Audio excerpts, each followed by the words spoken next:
If you have childhood trauma, you should definitely watch this video. Even though public school is horrible for our children, Yes. it was one of the only times our children could get a break from the trauma of the home. Do you see that?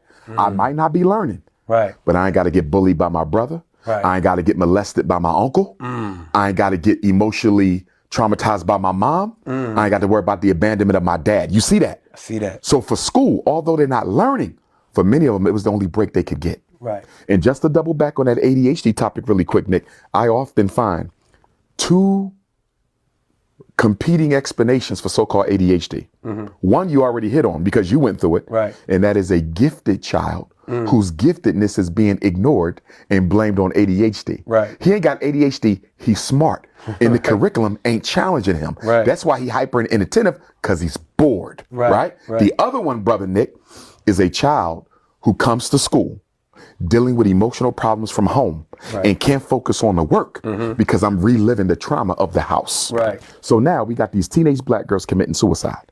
And one of the reasons why they're committing suicide is the fatherlessness has made them vulnerable to so many types of abuse and exploitation that they take in their own lives. Right. I personally was part of a situation where a girl in a high school in Philadelphia, we found her in the girls' bathroom, wrist slit.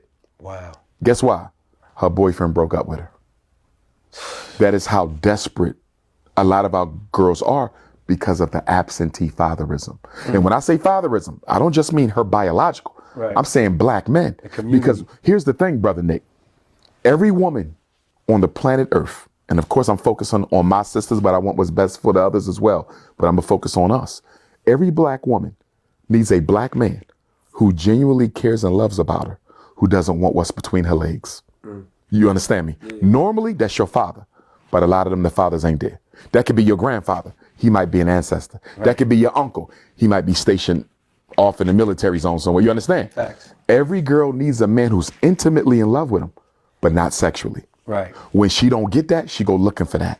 And that's why we got a teenage pregnancy problem in the black community. Right. If we didn't have a fatherless problem, if we didn't have a fatherlessness problem, there would be no teenage pregnancy problem. Yeah. Teenage pregnancy is not about sex. Right. It's not about promiscuity. Yeah. It's about a girl looking for the father's validation.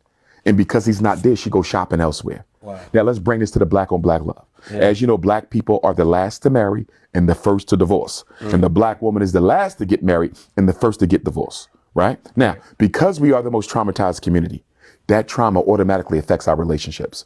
You can't talk about healthy black male-female love if you don't talk about black on black community dysfunction. Right. Why would the family be functional?